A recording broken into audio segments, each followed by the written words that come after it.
Body 80+, long 48 এগুলো। এটা wash করার পর আরও বড় হবে।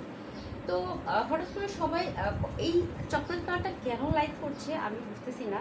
মানে দেখা গেছে অন্য কালারগুলো রয়ে যাচ্ছে, বাট চকলেট কালারটা শেষ হয়ে যাচ্ছে। এই কালারের কিন্তু ড্রেস এখন পর্যন্ত আমি বানাই নাই। জানি না আমি এই কালার পরলে আমার কেমন লাগবে। আমার নাই অবশ্য, আমার রেডই বেশি। এখন আমি রেডই বানাচ্ছি, মানে বয়স হয়ে গেছে, তারপর আমার রেড, কেন আমার রেড কালারটা ভালো লাগে, এই জন্য আমি আসলে রেড কালারটা বানাচ্ছি। এই হচ্ছে আপনার ওড়নাটা।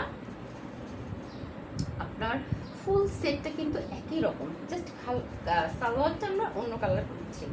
এই হচ্ছে আপনার সালোয়ারের কাপড়। সালোয়ার হচ্ছে কফি কালার, ওড়না, স্লিভ এবং ড্রেস হচ্ছে এক কালার, সালোয়ার হচ্ছে অন্য কালার। সো কালার কম্বিনেশনটা খুবই সুন্দর। এবং যারা কফি কালারের ড্রেস চেয়েছিলেন বা মানে পাননি, বা প্রাইস বেশি হতে দিতে পারেন,